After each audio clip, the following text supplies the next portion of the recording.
yang semula milik negara dialihkan menjadi secara melawan hukum menjadi milik pribadi-pribadi dia menggunakan 360 KTP. Setelah dialihkan menjadi kepemilikan pribadi, dialihkan lagi menjadi kepemilikan 2 perusahaan.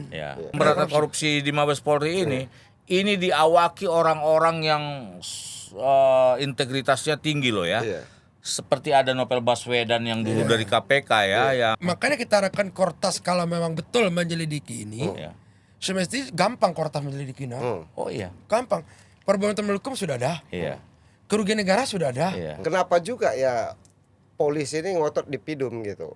Kalau ini di perkara masuknya di Kortas Tipikor korupsi, ini menyangkut apa ini sebenarnya? Yang paling ironis nanti, yang paling tragis, ketika kalau nggak salah 260 bidang sertifikat 260 bidang sertifikat ini yang sudah dibatalkan, ini ternyata sudah diagunkan ke bank. Nah itulah yang. Dan kedua, saya dapat informasi juga ini. Teman-teman juga memberitahukan ada laporan intelijen katanya.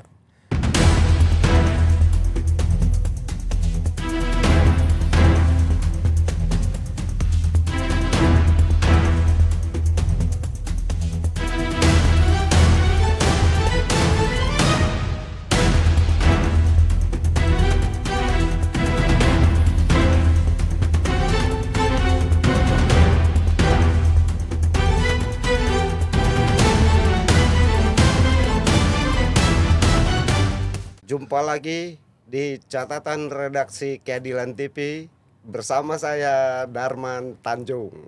Saya penerus Bonar. Saya Samsul Mahmudin. Ya, kalau kita mau bincang-bincang soal apa yang kita tulis di website kita, belakangan ini kayaknya soal ini bukan karena kemeja saya ada kayak pagar ya. Memang pagar laut ini gimana nasibnya, Sul? Kita tahu kan polisi udah kirim 2 kali berkas ke kejaksaan, udah dikembalikan. Itu seperti apa prosesnya Pak Samsul di kejaksaan? Ya, dari informasi yang kita dapatkan itu bulan Maret, bulan puasa itu, menjelang Lebaran akan nggak salah ya, itu berkas itu dikembalikan oleh Jampidum kepada penyidik pada Dirtipidum Bareskrim. Dengan petunjuk bahwa perkara ini perkara korupsi, bukan perkara Pidum. Dikembalikanlah berkas itu berikut SPDP. Apa itu SPDP? Surat pemberitahuan dimulainya penyidikan oleh yang dikirimkan oleh Mabes Polri. Dikembalikan bersamaan dengan berkas. Setelah Lebaran dikirimkan lagi itu berkas oleh Mabes Polri. Ada perbaikan nggak berkas yang dikirimkan ulang ke? Nggak ada perbaikan sama sekali. Karena memang itu diakui juga oleh Bareskrim waktu itu. Kita mau sudah lengkap, nggak ada perlu perbaikan. Dikirim ulang lagi. Dilalanya itu dikirim ulang berkasnya aja, tanpa SPDP-nya. Dikembalikan lagi berapa jam kemudian oleh penyidik, oleh penuntut umum Jampidum. Dengan petunjuk perkara ini diserahkan kepada penyidik Kortas Tipikor lagi, karena ini perkara korupsi. Koordinasinya harus dengan Jampitsus Kejaksaan Agung. Setelah berkas dikembalikan, datang SPDP susulan, karena SPDP sebelumnya kan sudah dikembalikan. Dibalikin lagi SPDP, dikembalikan lagi. SPDP dikembalikan lagi kepada Bareskrim Mabes Polri. Nah itulah status yang terakhir dari Jampidum. Nah kabarnya Bonar punya informasi baru, katanya dengar sih ada yang baru lagi. Apa tuh Bonar? Bonar ini punya informasi diam-diam terus dia. Jadi gini, sebenarnya ini bukan informasi baru dan sudah terpublikasi luas ya. Kepala Desa Kohot itu Arsin, karena masa penahanannya sudah lebih dari 60 hari, akhirnya terpaksa ditangguhkan penahanannya. Iya, hari ini beritanya udah ada, udah dikeluarkan. Nah, ini sebenarnya dari awal kan kita sudah paham ini kasus bahwa ini bukan hanya sebatas kasus pemalsuan dokumen gitu loh ya. Kenapa dulu ada laporan ke kejaksaan, langsung ke kejaksaan dan ke KPK, mengindikasikan dalam peristiwa ini ada tindak pidana korupsinya. Iya. Nah, dilalanya ketika ini juga 2 bulan lalu, sekitar 2 bulan lalu itu dilaporkan juga kan ke polisi. Nah, oleh polisi yang disidik, yang diperiksa, yang diselidiki hanya kasus pemalsuannya saja gitu loh. Yang pemalsuan hingga terbitnya sertifikat itu ya, dokumen-dokumen yang dipalsukan hingga terbit sertifikat, yang berdampak hanya tersangkanya kepala desa Arsin ini ya, dan staf-staf desa teman-temannya ya. Nah, ini sebenarnya harusnya sudah jadi pelajaran lah bagi penyidik di kepolisian bahwa lah ini dulu dilaporkan ke kejaksaan juga, dilaporkan ke KPK. Iya. Nah, kenapa mereka tetap berkeras bahwa ini hanya pidana umum gitu loh? Nah, melihat persoalan ini, kita sudah menduga sebenarnya di awal bahwa yang bakal kena dalam peristiwa ini hanya sebatas mereka yang tertangkap 4 ini kepala ya. desa ini ya, sama petugas-petugas desa itu kan gitu ya. Kalau hanya di situ ya. Iya. Nah, ada kesan ini kasus hanya dilokalisir di situ gitu loh. Padahal setahu saya dari beberapa rilis di Mabes Polri waktu itu, Tipikor Barreskrim Polri juga memeriksa kasus ini, suap dan gratifikasi di perkara ini. sempat memang arahnya ke sana. Tapi anehnya dilokalisir di pidana umum aja kan gitu. Kalau sprindiknya di situ. Akibatnya itu tadi, karena pihak kejaksaan tidak mau jadi tumpuan kemarahan publik nanti di mana ketiga ini dulu begitu mencuat heboh, semua menilai bahwa ini akan melibatkan orang-orang besar di Republik ini kan gitu kan. Iya. Kenapa? Karena ini bukan uang yang sedikit loh untuk membuat pagar laut itu. Dan bahkan terakhir kemarin ini pihak KKP ya. KKP baru menuntaskan pembongkaran pagar laut yang awalnya katanya sudah tuntas kan gitu ya. Ternyata masih ada itu. Panjangnya masih kiloan meter juga kata nelayan di sana kan gitu. Nah, ini menurut saya ada kesan memainkan opini publik ini. Kita tahu masyarakat kita ini masyarakat pelupa. Ya. Tapi para pihak yang memainkan opini juga udah kayaknya agak lupa bahwa sekarang ini eranya sudah beda gitu loh ya. Era digital ini sekarang ini ada jejaknya. Orang sangat gampang lagi men-tracing info-info terkait kasus yang menghebohkan ini. Nah, kalau hanya sebatas di pidana umum, ya sudah kita tahu siapa aja yang menjadi korban tanda petik ya, pelaku tersangkanya itu di situ. Ya itu. Jadi gini, waktu itu kan Dirkortas Tipikor Barreskrim itu di sekitar bulan Maret kemarin, dia bilang mereka memang menyelidiki kasus ini terkait perkara suap dan gratifikasi di 3 lokasi, Tangerang, Bekasi, sama Deli Serdang, dan mereka udah menduga subjek hukumnya sama. Tapi perkembangan kasus yang ditangani Dirtas Tipikor ini kan menghilang. Sampai sekarang belum jelas. Padahal kita masih tahu, tingkat penyelidikan sebenarnya. Padahal kita tahu tim pemberantasan korupsi ini apa namanya tadi? Kortas Tipikor Barreskrim koordinator tindak pidana korupsi di Mabes Polri. Pemberantasan tindak pidana korupsi di Mabes Polri ini diawaki orang-orang yang integritasnya tinggi loh ya. Seperti ada Novel Baswedan yang dulu dari KPK ya, yang bahkan gara-gara tindakannya dia terpaksa disiram dengan air keras gitu kan. Anehnya nggak bergerak di sananya kan, jadi lucu kita melihatnya. Sebenarnya gini Nar, dari petunjuk jaksa Jampidum sebenarnya udah jelas itu. Salah satu petunjuknya yang kebetulan saya dapat informasi yang saya dapat salah satu petunjuknya adalah, dan itu sebagian sempat diriliskan, diinformasikan ke wartawan, bahwa terjadi peralihan kepemilikan lahan yang disertifikasi ratusan bidang ini, yang semula milik negara, dialihkan menjadi secara melawan hukum menjadi milik pribadi-pribadi yang menggunakan 360 KTP oleh lurah Kohot. Kepala desa ya. Kepala desa Kohot.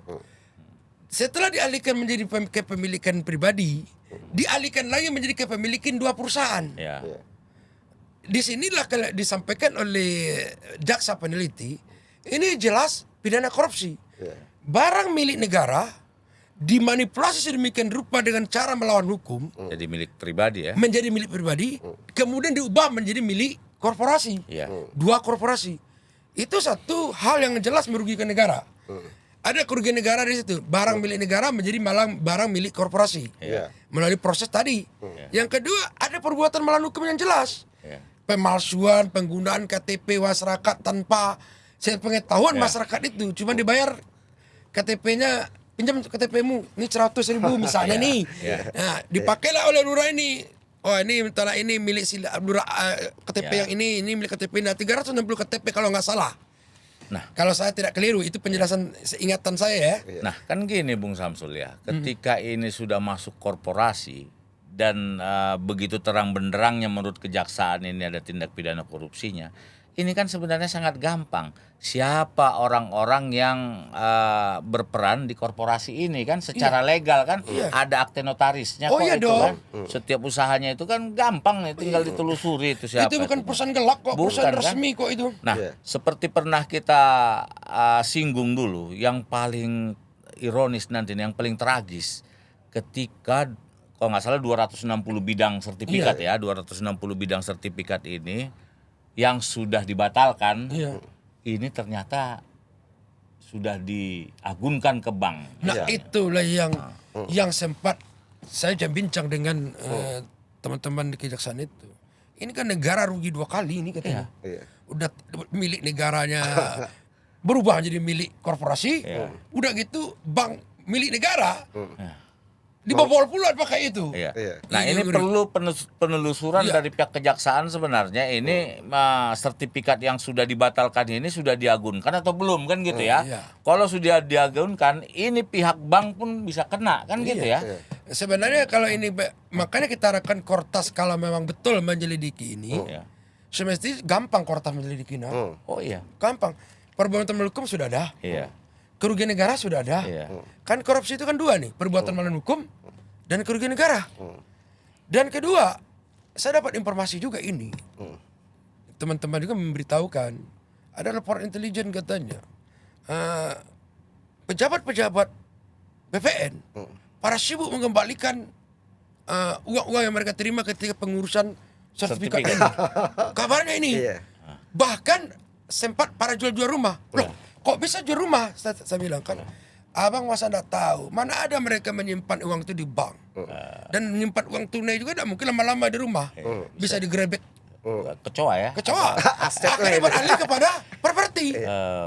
Makanya rata-rata para penerima rasuah ini mengamalkan asasan mereka kan ke properti. Mereka belikan properti. Nah begitu ini kasus pagar laut kayaknya bakal keredam. Properti terlanjur dibelikan, harus dijual lagi. Jual murah biasanya itu. Jual murah katanya. Itu informasi yang saya dengar itu. Sekarang gimana nasib kasus ini ketika polisi di Pidum ini sudah membebaskan 4 tersangka ini? Ya akhirnya mentah kasusnya. Karena perintah dari penuntut umum tadi dari kejaksaan ini harus korupsi, ya Kortas Tipikor itu yang menanganin penyelidikan lagi di awal lagi. Ini sebenarnya artinya perlu sprindik baru dari sprindik baru dari Kortas. Iya. Tapi kan katanya sudah dalam tahap penyelidikan di sana. Masih terbuka juga ini untuk 2 institusi penegak hukum untuk melakukan juga tindakan yang sama. Barangkali kejaksaan juga kalau masih penyelidikan di kepolisian dalam kasus korupsinya, begitu juga KPK. Ini 2 penegak hukum ini punya kesempatan juga untuk mendahuluin Baris Krim Polri ya. Cuman paling-paling mungkin rasa segan-segan kali ada kali. Nah, menurut saya karena kasus ini sempat begitu menghebohkan dan kerugian negaranya sudah jelas tadi bahwa aset negara dijadikan milik pribadi dijual ke korporasi kan begitu ya. Ini sudahlah pembongkaran juga dulu pakai uang negara, melibatkan semua kekuatan Republik ini kan. Iya. Ada TNI, ada polisi, ada KKP gitu. Minyak kapal dari negara kita. Iya. Gini aku harus bertajam juga sama Bonar. Bonar kan baru dilantik juga SH-nya kan. Iya. Jadi keren juga kan. Iya. Kalau ini stuck di Pidum, Iya. kan mereka dulu mengeluarkan sprindik. Iya. Berarti mereka harus cabut dong sprindik ini ya. Kan sudah diapakan sama kejaksaan tadi, sudah dikembalikan. SPDP-nya juga sudah dikembalikan. Udah penangguhan, sebenarnya sprindik tetap ada di sana gitu ya. Tapi kan dialihkan ke Kortas Tipikor tadi kalau memang ada niatan yang baik dari pihak kepolisian. Tapi kalaupun tidak ada, ini ada peluang tadi yang dua lembaga penegak hukum tadi untuk mengambil alih kasus ini. Itu sebenarnya yang menarik. Kita Tapi tahu kan di ketiga lembaga ini kan ada supervisi Kortas kan MOU ya. MOU. Iya, ada MOU koordinasi dan supervisi kan.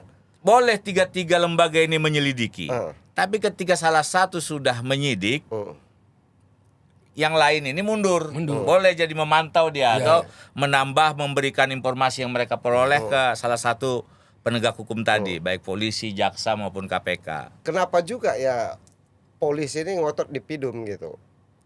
Kalau ini di perkara masuknya di Kortas Tipikor korupsi, ini menyangkut apa ini sebenarnya? Apa yang tadi seperti bilang Bonar, hanya membatasi ya sebatas orang ini aja lah, nggak usah ke sana. Itulah yang kita khawatirkan dalam kasus ini kan. Ada semacam lokalisir gitu ya. Padahal sudah jelas tadi seperti dipaparkan Bung Samsul, ada kerugian negara. Kalau kerugian negara itu kan ada korupsi. Kalau korupsi ini akan menyenggol atau melibatkan banyak pihak, karena di sini ada BPN ya. Kemungkinan lagi perbankan tadi kalau memang ini diagunkan. Kita tahu korporasi-korporasi yang bergerak di properti itu jarang menyimpan sertifikat di brankas mereka atau di laci ya. Mereka akan mengagunkan ini untuk modal gitu kan. Nah, ini bisa heboh lagi Republik ini nih kalau memang. Apalagi kalau korporasi disikat. Lebih heboh lagi. Nah, untuk kita nggak mengatakan menyikat lah ya, karena memang terlibat kan gitu ya. Maksud fakta saya, hukum aja, fakta hukumnya terlibat apa ini, dan itu akta notaris pembentukan korporasi tadi kan jelas siapa penanggung jawabnya di situ. Itu aja diselidiki, jangan ragu-ragu lah. Penegak hukum ini apa pula mau ragu-ragu, udah menghabiskan Apa ada boleh tenaga. takut penegak hukum? Bisa jadi, kalau menurut saya takut enggak lah, ini negara, masa negara kalah sama korporasi misalnya. Kalau korporasinya besar? Ya, emang lebih besar dia dari negara ini. Penegak hukum ini pasti didukung oleh rakyat, Sul. Iya. Kalau saya balik pertanyaannya ini, kalau ternyata takut, berarti lebih besar dong daripada negara berarti dong. Nah, kalau itu yang terjadi, Bung Samsul, kita sebenarnya sudah menjadi negara gagal gitu ya. Iya, kita bilang innalillahi wa inna ilaihi rajiun. Iya. Tapi kita berharap bukanlah negara gagal. Nah, dalam beberapa kasus kita lihat ya, bukan kita membanggakan pihak kejaksaan ya. Kasus-kasus yang melibatkan orang-orang besar juga mereka tindak kok kan gitu ya. Betul. Jadi saya rasa nggak ada kemungkinan ini. Kalau memang pihak kepolisian merasa tidak sanggup, dukung aja lembaga yang lain, KPK atau kejaksaan kan gitu. Kalau ada beban lah kira-kira ya. Ya bisa jadi barangkali atau seperti apa, kita nggak tahu ini. Kenapa hanya sudah diperintahkan oleh penuntut umum untuk dikorupsikan, masih balik lagi pidana umum. Tapi ada satu hal yang menarik sebenarnya nih. Ketika petunjuk penuntut umum tidak dipenuhi oleh penyidik, sebenarnya kalau KUHP kita, mungkin saya lupa pasalnya, karena pasal 36 atau pasal berapa di KUHP, penyidik itu wajib mematuhi petunjuk penuntut umum. Ini petunjuk itu tidak dipatuhi. Berarti dia melanggar KUHP. Tapi memang KUHP kita ini ada lemah juga, Nar. Tidak ada sanksi bagi penyidik untuk tidak mematuhi petunjuk. Karena itu dia tadi, dia merasa batas kemampuannya cuma di situ yang dia dapat bukti-buktinya kan gitu nih, Sul. Kita nggak menyalahkan pihak kepolisian juga lah ya. Dia merasa barangkali bukti-buktinya sudah sampai di sini aja, yang fix ini bisa terbukti nanti di pengadilan kan kayak gitu. Yang bisa mereka pertanggungjawabkan Iya. di sidangnya ya. Makanya memang kasus pagar laut itu sempat terpikir saya. Memang kelemahan kita ada di KUHAP juga. KUHAP kita itu tidak tegas. Siapa sebenarnya yang memimpin penanganan perkara, pemilik perkara itu sebenarnya? Kalau azas dominus litis namanya kalau nggak salah. Ini boran nih sarjana hukum ini. Azas dominus litis itu pemilik perkara itu adalah penuntut umum. Ya, karena dia yang akan membawa perkara itu ke depan persidangan kan itu. Karena dia pemilik perkara, semestinya dia leading sektor di situ. Iya. Semestinya petunjuk-petunjuk dia harus didengar oleh Karena penyidik. kalau tidak diikutin oleh penyidik di kepolisian, dia akan sulit membuktikan itu. Nanti dialah jadi korban gitu loh. Iya. Dalam praktek peradilan kan, kan dia penuntut nih, mewakili negara dia di situ kan gitu ya. Iya. Nah, ya itu tadi.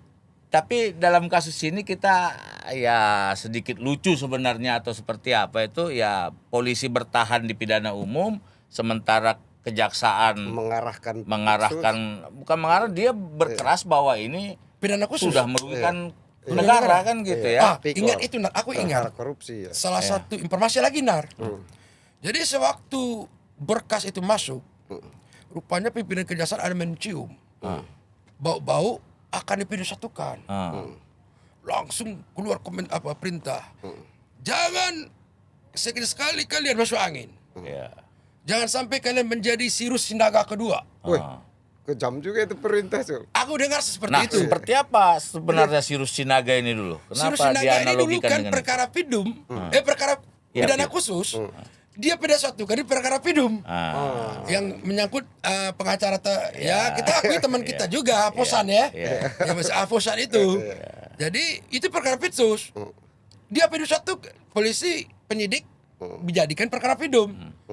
Nah, oleh Sirus Sinaga, ACC, pidum satu, dalamnya Sirus Sinaga pun jadi tersangka korupsi. Ya, masuk bui kan Masuk gitu bui. ya. Iya. Itu ada informasi saya itu tuh. Jadi petinggi di pidum kejaksaan ini sudah mewanti-wanti jangan ada anak buah saya yang melakukan main-main dalam Bahasa kasus ini ini. main-main. Iya. Karena ini memang kan jadi perhatian sampai ke presiden kala itu yang langsung memerintahkan angkatan laut loh untuk membongkar itu kan. Iya. Nah, bahkan sempat dulu banyak pertentangan juga. Nanti kalau ini dicabut barang buktinya apa gitu kan. Tapi itulah ketegasan Presiden Prabowo kala itu untuk cabut pokoknya katanya kan. Iya. Tidak boleh ada siapapun yang menguasai laut itu kan gitu. Jadi ketika nanti misalkan kasus ini dipidum itu berhubungan dengan jam pidum di kejaksaan. Iya. Kalau nanti Ortas Tipikor yang nangani itu kaitannya dengan Jam Pitsus. ya. Sementara di sana jam pitsusnya lagi garang-garangnya. Lah, ini makanya lah Ngiri-ngiri sedap ya. apa namanya tadi Jaksa Agung Muda Pidana Umum di Kejaksaan itu karena dia lihat memang ini terang benderang ada perbuatan korupsinya, dia nggak mau dong. Wah, ini bola panas kalau saya pegang kan gitu. Di sana kau kan Jadi gitu Sirus Sinaga pula kan. Iya. Bukan tidak mungkin nanti orang Pitsus memproses Iya. pihak-pihak di pidana umum di kejaksaan itu kalau mereka terima kan seperti kasus Sirus Sinaga kan Sirus Sinaga. yang menuntut kan jaksa juga itu. Iya. Makanya diingatkanlah tragedi Sirus Sinaga katanya kan. Jadi itu. Nah, Seloroh-seloroh itu muncul lagi ya di perkara yang kan kini melibatkan korporasi besar. Iya. Korporasi besar ini gudanya juga besar. Iya. Kita terus terang aja lah PIK 2 sana ini kan yang terlibat dengan PIK 2 ini. Tapi kita tahu ini enggak semua juga orang di PIK 2 itu mengetahui perilaku-perilaku jahat dalam terjadinya nih. Jaringan-jaringan di bawahnya. Ya, kita pernah juga main-main ke PIK 2, kita lihat begitu berkembangnya daerah itu kan. Iya. Kata Bonar Hongkong ini. Iya, Hongkong Indonesia. Hongkongnya Indonesia. Kita nggak sangka rawa-rawa yang sedemikian rupa mereka ini kan. Ya. Tapi ini jangan pula lagi boleh aja mereka menguasain laut tadi, pagar laut itu, tapi dengan cara yang sah gitu kan. Negara ini toh untuk kepentingan rakyat kok. Untuk mendapatkan pajak, tapi jangan cara-cara yang menipu kan gitu. Oh, iya. Nah, ini dia siapa di korporasi itu seperti yang saya katakan tadi di akta notarisnya itu yang berperan melakukan sehingga terjadi pidana umum pemalsuan yang dilakukan si kepala desa ini dan rekan-rekannya itu kan kayak gitu kan. Jadi gitu. Kortas tidak perlu takut lah ya. Nggak perlu takut-takut, apalagi ada Novel Baswedan di situ kita, wah salut lah ngelihatnya. Penyidik Polri itu jago-jago kalau soal itu sebenarnya ya. Mereka hampir dari Akpol itu kalau nggak salah udah 3 apa 4 komisioner KPK itu yang dari polisi ya. Bahkan penyidik utama mereka itu direktur penyidikan itu selalu dari polisi. Itu bukti hebat polisi loh. Hebat. Gimana nggak hebat Bung Darman untuk masuk ke Akpol itu persaingannya sangat ketat. Ya. Harus dari segi akademi ya, akademinya bagus, psikisnya bagus, fisik semua, pokoknya juara semua lah itu Akpol itu. Dan kita dukung juga lah nanti Kortas Tipikor ini untuk menanganin, biar apa namanya ini jadi pembelajaran untuk korporasi-korporasi yang lain, kalaupun mau menguasai lahan negara ada caranya tuh, pasti ada caranya yang legal gitu kan. Jangan dengan tipu-tipu orang di bawah disuruh memalsukan seperti si Kades Kohot ini kan, si Arsin ini. Memang agak mungkin mimpi kita ya, mimpi rakyat ya. Kalau Kortas ini terengginas kan luar biasa nih. Kortas terengginas, Jujam Pisus buat terengginas. Yang untung kan rakyat sebenarnya ini. Kalau pemberantasan korupsi ini mereka bersinergi semangat melaksanakan tugas masing-masing. Yang diuntungkan masyarakat loh. Pengembalian uang negara bisa cepat. Jangan-jangan utang negara bisa dipulihkan itu. Bayangkan kalau ribuan triliun yang diambil disita, berapa banyak aset negara hilang. Sama seperti sekarang yang dilakukan di Kejaksaan itu namanya Satgas PK. Itu kan sampai jutaan hektar itu diambil alih kebun. Makanya ngomong-ngomong presiden sampai campur tangan dengan masalah apa ini, saya jadi ingat ini omongan ada seorang jaksa senior bilang gini, kalian tenang saja kepada presiden, bilang Presiden Prabowo ini ngomong, kalian yang penting memihak rakyat, saya di belakang kalian. Itu pernyataan yang apa loh, pernyataan bahkan penyidik jaksa senior sempat cerita, makanya saya jadi berani katanya. Nah itulah ketika memang pimpinan puncak kita di Republik ini sudah bertekad seperti itu, harusnya jangan ada yang lagi yang main-main ini yang di bawah. Ketika memang itu ada kerugian negara jelas-jelas, ya sudah selesaikan. Siapa yang bertanggung jawab, hukum kan kayak gitu. Nah, jangan ada tedeng aling-aling lah. Nah, kalau tidak nanti akan mencela-mencela lagi, hangat sebentar kan, sama kayak judi online ya kan, hangat sebentar tiba-tiba hilang lagi gitu loh. Akhirnya nggak jelas ujung pangkalnya. Sidang pun tak ada atau tidak.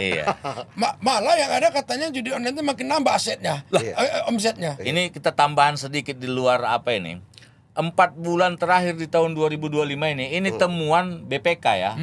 Transaksi di judi online ini mencapai 1.200 triliun. Mengerikan. Padahal di 2024 sepanjang tahun hanya sekitar 900 triliun lebih. Nah, berarti kemarin yang ditangkap-tangkapin itu jangan-jangan ngeledek nih para pemain judul ini kan. Lu boleh aja nangkap-nangkapin apa segala macam, nih makin paten nih katanya kan. Omset kami makin naik. Makin naik tuh transaksinya. Oke. Pemirsa, hiruk pikuk kasus pagar laut jangan berhenti sampai di sini saja. Bolak-balik perkara di Mabes Polri dengan Kejaksaan membuktikan bahwa persoalan pagar laut adalah bola panas yang harus diselesaikan. Pejabat-pejabat hukum di Republik ini, baik di KPK, di kepolisian, di Kejaksaan, harus satu komando dengan Presiden Prabowo Subianto yang berjanji memberantas tegas segala perilaku korup, tindakan korup. Merdeka! Merdeka!